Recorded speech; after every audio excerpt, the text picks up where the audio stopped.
lakhs 1 lakh దాకా ఉంటుందండి.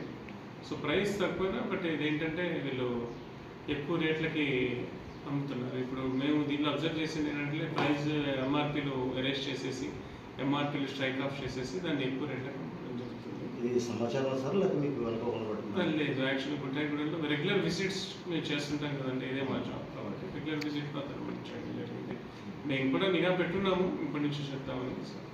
So ఇటీవల కాలంలో మేము చూసుకుంటే తణుకు, పాలకొల్లు, భీమవరంలో కూడా ఇలాంటి కేసులు నమోదు చేయడం జరిగింది. సో ఈగల్ డిపార్ట్మెంట్ వారితో పాటు మేము ఇటీవల ఈ జంగారెడ్డిగూడెం పరిధిలో కొన్ని షాప్స్ ఇన్స్పెక్షన్ చేసి దాదాపు 3 షాపుల లైసెన్స్ కూడా మా అసిస్టెంట్ డైరెక్టర్ గారు క్యాన్సిల్ చేయడం జరిగింది.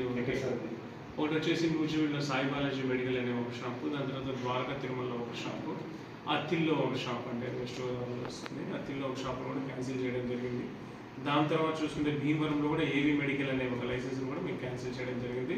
డిపార్ట్మెంట్ వాళ్ళు మాత్రం మేము స్ట్రిక్ట్గా ఈ నార్కోటిక్స్ కానీ, ఈ మత్తు మందులు కానీ, అలానే అబార్టిఫికేషన్స్ కానీ వీటి మీద చాలా సీరియస్గా మేము దీని సేల్స్ని, ఇల్లీగల్ సేల్స్ని నిఘా పెట్టున్నాము. అలానే రెగ్యులర్ ఇన్స్పెక్షన్స్ చేస్తున్నాము. ఎవరైనా ఈ వైలేటర్స్ ఎవరైతే ఉన్నారో వాళ్ళ మీద కఠిన చర్యలు తీసుకుంటున్నాము.